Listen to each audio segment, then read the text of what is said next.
माधवाय नमः। हरे कृष्णा। आप सभी का मेरे YouTube चैनल भक्ति सागर में पुनः स्वागत है। हम प्रतिदिन अपने चैनल पर वैशाख मास महात्म्य की कथाएं डाल रहे हैं, जिसमें विष्णु भगवान की प्रिया तुलसी माता का तुलसी चालीसा व तुलसी माँ की आरती भी करेंगे। आज के अपने इस वीडियो में हम वैशाख मास के महात्म्य का स्मरण करेंगे। कृपया हमसे ऐसे ही जुड़े रहने के लिए वे प्रभु भक्ति में लगे रहने के लिए मेरे चैनल को सब्सक्राइब अवश्य कर लें। वीडियो यदि पसंद आए तो लाइक एंड शेयर भी कर दें। वैशाख मास का महात्म्य प्रारंभ करने से पहले आइए वैशाख स्नान की एक और कहानी सुनते हैं। प्राचीन समय की बात है, एक राजा था जिसका नाम धर्मदत्त था। वह बड़ा ही धर्मात्मा, सत्यवादी और प्रजावत्सल था। एक बार उसने विचार किया कि जीवन नश्वर है और पुण्य ही आत्मा के साथ जाता है। अतः उसने अपना सारा राजपाट छोड़कर वन में तप करने का निश्चय किया। वन में जाकर राजा धर्मदत्त ने महान व्रत और तपस्या आरंभ की। उसने वैशाख मास में सूर्योदय के समय पवित्र नदियों में स्नान करना, दान देना, भगवान विष्णु का जप और पूजन करना शुरू किया। वह प्रातः काल उठकर गंगा स्नान करता, तुलसी पत्र से भगवान विष्णु का पूजन करता और ब्राह्मणों को अन्न, वस्त्र, जल व छाता आदि का दान करता। उसकी भक्ति और नियमों से प्रसन्न होकर भगवान विष्णु ने प्रकट होकर राजा को आशीर्वाद दिया।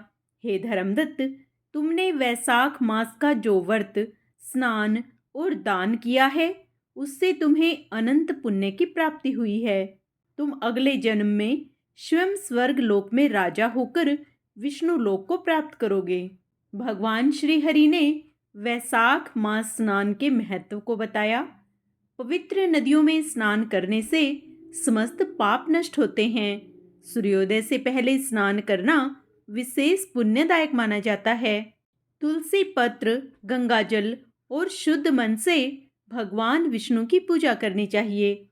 इस मास में दान करना, जैसे जलपात्र, अन्न, चंदन, वस्त्र, पंखा आदि अत्यंत शुभ माना जाता है। पुनः मन में भगवान श्री हरि का ध्यान करते हुए वैशाख मास का आगे का अध्याय स्मरण करते हैं। तदंतर मैथिल्य ने कहा, हे ब्राह्मण, जल का दान न करने से इक्ष्वाकु का 3 जन्म पर्यंत चातक होना और फिर मेरे घर में गृह गोध का होना बहुत योग्य ही हुआ, क्योंकि वह सब उस अधर्मों के कर्मों के अनुरूप हुआ है और साधु महात्माओं की सेवा न करने से उसने गिद्ध की योनि पाई। परंतु आपने जो यह कहा कि इसे 7 जन्म तक कुत्ते की योनि मिली, यह बात मुझे बहुत अनुचित प्रतीत होती है। इसने संत महात्माओं को कष्ट नहीं दिया तथा कृपणों को भी दूषित नहीं किया, परंतु इसने सेवा नहीं की। इससे निश्चय यह बात है कि उसे फल न मिलना चाहिए। अनेक प्रकार के अर्थ करना ही औरों को कष्ट देना है। बिना कारण ही इसे कुयोनि क्यों मिली? हे विप्रवर, मैं आपका प्यारा शिष्य हूँ। मेरे इस संशय को आप दूर कर दीजिए। राजा के इस प्रश्न को सुनकर महायशस्वी श्रुतदेव धन्य धन्य कहकर कहने को उद्यत हुए। हे राजन, पाप रहित जो तुमने पूछा है, मैं उसका समाधान कहता हूँ। यही कैलाश के शिखर पर शिवजी ने पार्वती से कही थी। सब लोकों की रचनाकार, उनकी आमुष्मिक और ईहिक 2 प्रकार की स्थिति बनाई। हेतु की स्थिति के निमित्त प्रत्येक 3 भेद माने हैं, यथा जल सेवा, अन्न सेवा और औषधि सेवा। हे महाभाग, ये तीनों ईहिक इस लोक की स्थिति के हेतु हैं। ऐसे ही इस श्रुतियों में पारलौकिक स्थिति के भी 3 हेतु हैं, साधु सेवा, विष्णु सेवा और धर्म सेवा। ये तीनों प्रलोक की स्थिति के हेतु हैं। जैसे घर में इकट्ठा हुआ मार्ग का व्यय मार्ग में काम देता है, वैसे ही ईहक हेतुओं का करना तत्काल धन संपत्ति देता है। किंतु साधु महात्माओं के दूसरे मनोरथ भी सिद्ध हो जाते हैं, वे ही कभी कभी अनर्थ का कारण हो जाते हैं। अप्रिय बातों का कहना भी दुख का हेतु हो जाता है। यहाँ हम एक बहुत पुराना इतिहास वर्णन करते हैं। यह इतिहास पापनाशक है और ऐसा अद्भुत है, स्मरण करने से रोमांच हो आते हैं। यज्ञ दीक्षा में उपगत दक्ष प्रजापति एक समय महादेव जी को बुलाने के लिए कैलाश पर गए। उन्हें देखकर उन्हीं की भलाई सोच महादेव जी ने उठकर आदर नहीं किया। शिव जी ने सोचा, मैं संपूर्ण देवताओं का गुरु, वेद द्वारा जानने योग्य सनातन हूँ। ये चंद्रमा और इंद्रादि सब देवता यज्ञ भाग लेने वाले सेवक हैं। स्वामी सेवक के आने पर नहीं उठता। ऐसे पति स्त्री के लिए, गुरु शिष्य के लिए नहीं उठता। यही शास्त्रवेताओं का मत है। गुरुत्व में संबंध कारण नहीं होता। यही श्रुति का वाक्य है। जिसमें बल, दान, तप और शांति अधिक होती है, वह औरों का गुरु है और नीच ही भृत्य सेवक होते हैं। जो स्वामी स्वयं भृत्यादि के लिए उठते हैं, उनका आयु, धन और यश तत्काल नष्ट हो जाते हैं। इसलिए मुझे उठना उचित नहीं है। यह मेरा प्यारा ससुर है। ऐसा विचार कर दक्ष प्रजापति की भलाई सोच महादेव जी आसन से नहीं उठे। जब प्रजापति ने देखा कि महादेव ने उठकर मेरा आदर नहीं किया, तो उसे बहुत क्रोध आया और अनेक प्रकार से महादेव जी के आगे ही निंदा करने लगा कि आश्चर्य है, अकृतात्मा दरिद्री, इसको बड़ा अहंकार है। इसका धन केवल एक बूढ़ा बैल, जिस पर केवल चर्म ही शेष रह गया है, कपाल की हड्डी धारण करते हैं और अत्यंत पाखंडी हैं। ऐसे वृथा अहंकारी का भगवान कैसे कल्याण करेंगे? यह कोई शुभ कर्म नहीं करता और महा अपवित्र है। उसे भी विद्वान मनुष्य अच्छी तरह जानते हैं। दरिद्रता के मारे शीत से व्याकुल इस पवित्र हाथी के चर्म को ओढ़ते हैं। शमशान में घर है और सर्पों के आभूषण धारण कर रखे हैं। न इसके धीरज है न ज्ञान है। उस भस्मासुर से दूर भाग गया है। रात दिन भूत प्रेत पिशाच संग में ऐसे ऐसे दर्जन रहते हैं। इसके कुल का कुछ ठिकाना नहीं है। न महात्मा इसकी प्रशंसा करते हैं। दुरात्मा नारद ने पहले व्यर्थ बड़ाई की। उसी के बताने से मैंने अपनी कन्या सती का विवाह इसके संग कर दिया। यह भी अलग धर्म वाली हो गई। इसी को अपने घर में सुखपूर्वक वास करावे। ऐसा भी नहीं, मैं इसे कभी नहीं सह सकता। मेरी पुत्री से भी मुझे कुछ प्रयोजन नहीं। जैसे कुम्हार का घड़ा चंडाल के हाथ में पहुंच जाने से किसी काम का नहीं रहता है, ऐसे विमूढ़ आत्मा दक्ष ने सती और शंकर को निमंत्रण नहीं दिया और अनेक प्रकार के कुवाच्य कहकर चला गया। तदंतर यज्ञ स्थान में जा ऋत्विक और मुनियों को संग ले विधि पूर्वक यज्ञ करने लगा और श्री शंकर जी की निंदा करता रहा। ब्रह्मा और विष्णु को छोड़ सिद्ध, चारण, गंधर्व, यक्ष, राक्षस और किन्नर आदि सब देवता यज्ञ में आए। तब सती को बड़ी इच्छा हुई कि किसी प्रकार से यज्ञ का उत्सव देखूं और अपने कुटुंबियों से मिलूं। स्त्रियां स्वभाव से ही चंचल होती हैं। महादेव जी ने कहा कि तुम मत जाओ, परंतु उसने एक भी न मानी और यज्ञ में जाने की मन में ठान ली। महादेव जी बोले, हे वरवरिणी, सभा में बैठकर मेरी सदा निंदा करते हैं, जो तुमसे न सही जाएगी। तुम निश्चय शरीर त्याग दोगी। मैंने भी घर की इच्छा से ऐसे है सहन किया है, ऐसा तुमसे न हो सकेगा। अतएव तुम अपने पिता के घर मत जाओ। मुझे ज्ञात होता है कि वहां जाने से उसका कल्याण नहीं। इस प्रकार समझाने पर भी सती ना रुकी और अकेली घर से निकलकर पैदल चल दी। तब नंदी ने चुपचाप सती को अपनी पीठ पर बैठा लिया और करोड़ों भूत आदि महादेव जी के गण पीछे हो लिए। वह यज्ञशाला में जाकर प्रथम महल के भीतर गई, परंतु जब उससे कोई ना बोला, तब खेदित होकर वहां से बाहर चली आई और महादेव जी को स्मरण कर वहां गई जहां यज्ञ हो रहा था। दक्ष प्रजापति और सब सभा के लोग सती को देखकर चुपचाप रहे, कुछ न बोले। किसी ने कुछ भी नहीं कहा तो वह वहां खड़ी रही और रुद्र की आहुति तक पिता की चेष्टा देखती रही। जब दक्ष ने रुद्र को छोड़कर आहुति दी तो सती की आंखों में आंसू भर आए और अकुलाकर बोली, जो मनुष्य बड़ों का अपमान करते हैं उनका कल्याण नहीं होता। तुमने सब संसार के रचने वाले, सबके प्रभु और अविनाशी रुद्र की आहुति नहीं दी। ये जितने बड़े बड़े ऋषि मुनि और महात्मा इकट्ठे हुए हैं, इन्होंने भी तुम्हारी दुष्ट बुद्धि दूर नहीं की। विधाता इनके भी विमुख जान पड़ते हैं। और दक्ष सती के पति की निंदा करने लगा। उनकी बातों को सुनकर सती क्रोध से लाल हो गई और उस निंदा के सुनने का प्रायश्चित करने के लिए उसने अपनी देह को त्याग करना चाहा। सबके देखते देखते सती होम की अग्नि में गिर पड़ी। सती के गिरते ही बड़ा हाहाकार मचा। महादेव के गण भागकर शिवजी के पास पहुंचे और सब कथा कह सुनाई। सुनते ही शिवजी ने सहसा उठकर कालांतक के समान क्रोध से एक जटा उखाड़कर पृथ्वी पर दे मारी। तब वह बलवान बड़ी देह वाला वीरभद्र उत्पन्न हुआ। उसके सहस्त्र भुजा थी और उसका रूप यमराज के समान था। वह वीरभद्र महादेव जी के सम्मुख हाथ जोड़कर खड़ा हो गया और कहने लगा, हे प्रभु, जिस कार्य के लिए तुमने मुझे उत्पन्न किया है वह काम बताइए। यह सुन के रुद्र भगवान क्रोध करके सम्मुख खड़े हुए वीरभद्र से बोले, तू अभी जाकर मेरे निंदक दक्ष का नाश कर दे, जिसके कारण मेरी प्रिया सती को देह त्यागना पड़ा। और बड़े बड़े बलवान भूतगणों को आज्ञा दी कि तुम भी इसके साथ जाओ। महादेव जी की आज्ञा पाकर सबके सब यज्ञशाला में पहुँचे और देवता, असुर, मनुष्य आदि सब सुभटों को मार गिराया। पुसा दांत निकालकर हंसा था। वीरभद्र ने उसके दांत उखाड़ डाले और दुरात्मा भृगु की दाढ़ी मूछ उखाड़ डाली।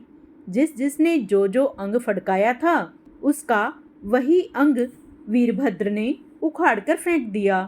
तब दक्ष का सिर काटने के लिए बड़ा उद्योग किया, क्योंकि उसके सिर की रक्षा भृगु अपने मंत्र बल से कर रहा था। इससे सिर नहीं कटता था। तब रुद्र ने स्वयं आकर उस दुरात्मा का सिर काट अलग कर दिया। इस प्रकार यज्ञ में जो आए थे सबका संहार कर गणों सहित कैलाश को चले गए। जो मरने से बचे वे ब्रह्मा जी की शरण में गए। उनको संगले ब्रह्मा जी कैलाश पर पहुँचे और वहां जाकर अनेक प्रकार समझा बुझाकर महादेव के क्रोध को शांत किया और महादेव जी को संगले यज्ञशाला में पहुँचे। यज्ञ में जो मारे गए थे उन सबको फिर जीवन दान दिया। सदाशिव ने दक्ष के धड़ पर बकरे का सिर रख दिया, जिसमें आज तक शिवोपासक उनकी प्रसन्नता के लिए बम बम बम करते हैं। ऐसे ही भृगु जी के मुख पर बकरे की दाढ़ी लगा दी। पुसा को दांत नहीं दिए और कहा कि यह अन्न को पीसकर खा लिया करेगा। ऐसे ही अंग लगाकर सबके शरीर जोड़ दिए और ब्रह्मा जी और शिव जी के द्वारा उन सबका कल्याण हो गया और पहले की तरह यज्ञ करने में प्रवृत्त हुए। यज्ञ को पूरा करा के सब देवता अपने अपने स्थानों को चले गए और तपस्वियों में श्रेष्ठ शिवजी ने ब्रह्मचर्य व्रत धारण करके गंगा तट पर उत्तरांग वृक्ष के नीचे तप करना प्रारंभ किया। अब दक्ष की पुत्री सती ने जो अपना देह त्याग दिया था, उसने हिमाचल के घर उसकी स्त्री मेनका के गर्भ से जन्म लिया और उसी के घर में उसका पालन पोषण होने लगा। इतने ही में तारकासुर नामक एक महान राक्षस उत्पन्न हुआ। उसने घोर तप कर परमेष्टि ब्रह्मा जी को प्रसन्न कर लिया। तब ब्रह्मा जी ने उसे वर दिया कि तू देवता, राक्षस, मनुष्य व नाग किसी से नहीं मरेगा, किसी प्रकार के आयुध हथियार से नहीं मरेगा, किंतु जब रुद्र भगवान का महाबली पुत्र होगा वह तुझे मारेगा। लोकपिता ब्रह्मा जी ने उसे ऐसा वर दिया तो उसने सोचा कि महादेव जी की स्त्री ही नहीं है, उनका पुत्र मुझे कैसे मारेगा। ऐसा सोचकर राक्षस बोला, तथास्तु। वर पाकर तारक अपने घर जा सबको सताने लगा। उसने सब देवताओं को दास कर लिया और उनकी स्त्री उनके घर में दासी बनकर कार्य करने लगी। जब उसने देवताओं को बहुत सताया तो वे ब्रह्मा जी की शरण में गए और उनके दुख को सुनकर ब्रह्मा जी बोले, हे देवताओं, वर देते समय मैंने कहा था कि शिव जी के पुत्र के द्वारा तारकासुर का वध होगा, उसके अलावा उसका वध कोई ना कर सकेगा, इसलिए बिना शिव जी के पुत्र के उसका वध असंभव है। इसके लिए एक उपाय करो। रुद्र भगवान की पत्नी सती ने पहले अपने पिता के यज्ञ में शरीर त्याग दिया था। अब उसने हिमाचल के घर में जन्म ले लिया है और पार्वती उसका नाम है। किंतु रुद्र भगवान हिमाचल के शिखर पर घोर तप कर रहे हैं। किसी तरह लोकेश्वर भगवान रुद्र से पार्वती का पाणी ग्रहण कराना चाहिए। तब सब देवता इंद्र के संग अमरावती में गए और वहां गुरु बृहस्पति जी से सलाह मांगी। तब इंद्र ने अपने कार्य की सिद्धि के निमित्त नारद और कामदेव को बुलाया। जब वे दोनों आए तब इंद्र यह कहने लगा, हे नारद, तुम हिमाचल के घर जाकर यह समझा आओ कि पूर्व जन्म में दक्ष की पुत्री और शंकर जी की पत्नी ही तुम्हारी पुत्री है। दक्ष की कन्या के वियोग से महादेव जी तेरे शिखर पर तप कर रहे हैं, अतः उनकी सेवा के लिए उनकी प्रिय पत्नी को नियुक्त कर। तेरी पुत्री उन्हीं की पत्नी होगी और वे उसके पति होंगे। इंद्र की आज्ञा पाकर नारद जी उसकी बात मानकर जैसे कहा था वैसे ही करने लगे। फिर कामदेव से इंद्र ने कहा, सब देवताओं तथा महादेव जी के हित के लिए वसंत ऋतु को संग लेकर तू रुद्र भगवान के तपोवन में जा। वहां तू चारों ओर मनोहर वसंत ऋतु का विस्तार कर और जब पार्वती जी महादेव जी के पास पहुंच जाएं, तब धनुष पर बाण चढ़ाकर ऐसा मारना कि महादेव जी मोहित हो जाएं और उनका संगम होने पर सब कार्य अवश्य पूरे हो जाएंगे। कामदेव जो आज्ञा, ऐसा कहकर वसंत ऋतु अपनी पति रति और अनुचरों के संग उस ओर शीघ्र ही चल पड़े और जाकर अपनी शक्ति से असमय में वसंत ऋतु उत्पन्न कर दी। चारों ओर वन की शोभा अपूर्व हो गई।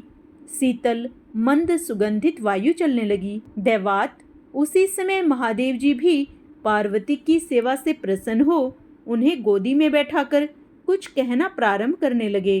तब कामदेव ने समझा कि प्राण प्रिया के संगम का यही उचित समय है, इसलिए कामदेव धनुष उठाकर महादेव जी के पीछे चला गया और वृक्ष की ओट से एक बाण छोड़ दिया और दूसरा बाण चढ़ाकर चलाने को ही था कि महादेव जी का मन चंचल हो गया और वे सोचने लगे कि मेरा मन तो कभी चलायमान होता नहीं, या ऐसा विकार युक्त किसने कर दिया। ऐसे चिंता में व्याकुल होकर इधर उधर देखने लगे और तब बाईं ओर कामदेव दिखाई पड़ा और क्रोध से अपने ललाट से तीसरे नेत्र को खोलकर गोदी से पार्वती को दूर करके ऐसी तीक्ष्ण अग्नि प्रकट की सब संसार भयभीत हो गया और अग्नि से धनुष बाण समेत कामदेव भस्म हो गया। देवता अपने कार्य की सिद्धि समझकर भाग गए तथा वसंत और रति भी भयभीत हो भाग गए। पार्वती भी डर के मारे आंखें बंद कर दूर हट गई और स्त्री की निकटता छोड़ने के लिए महादेव जी भी अंतर्ध्यान हो गए। महादेव जी के हित की इच्छा करने वाले देवताओं को ही कुछ फल की सिद्धि न हुई, उल्टा अनर्थ हुआ। फिर जो कोई साधुओं के संग दुष्टता करते हैं उनका कहना ही क्या है। इसी प्रकार यह इक्ष्वाकु का पुत्र सदा साधुओं को अप्रिय था, क्योंकि यह साधुओं की भली भांति सेवा नहीं करता था। इसी कारण उसने महान दुख भोगे और अनेक बुरी योनियों में जन्म लिया। इसलिए सब अर्थों की सिद्धि के लिए साधु सेवा अवश्य करनी चाहिए।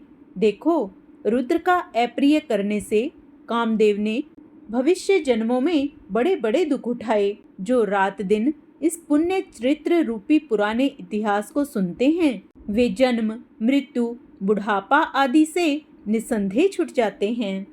आज का अध्याय समाप्त होता है। आगे का अध्याय हम अपने कल के वीडियो में करेंगे।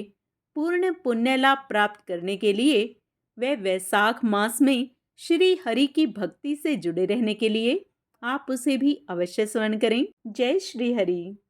आइए अब माँ तुलसी चालीसा का पाठ करते हैं। श्री तुलसी महारानी करूं विनय सिरनाए, जो मम हो संकट विकट दीजे मात नसाए। नमो नमो तुलसी महारानी, महिमा अमित न जाए बखानी। दियो विष्णु तुमको सन्माना, जग में छायो सुवस महाना। विष्णु प्रिया जय जयति भवानी, तिहु लोक की हो सुख खानी। भगवत पूजा कर जो कोई, बिना तुम्हारे सफल न होई। जिस घर तव नहीं होए निवासा, उस पर करही विष्णु नहीं वासा। करे सदा जो तव नित सुमिरन, ते ही के काज होए सब पूरन।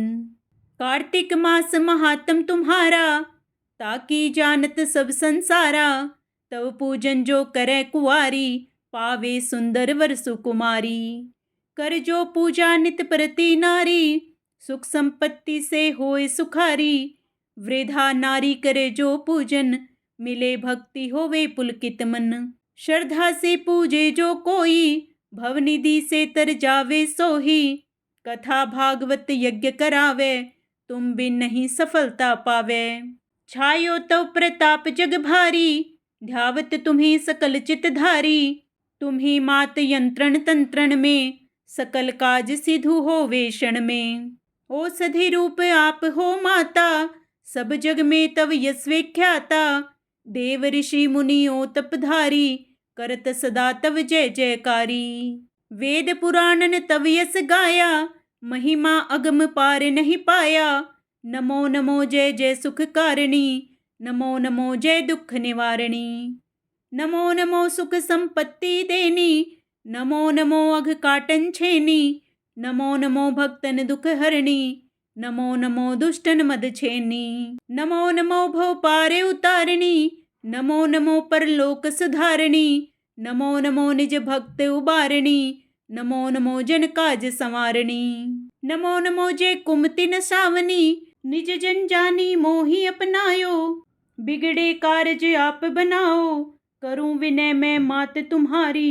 पूर्ण आशा करूं हमारी। नमो नमो सब सुख उपजावनी, जयति जयति जय तुलसी माई।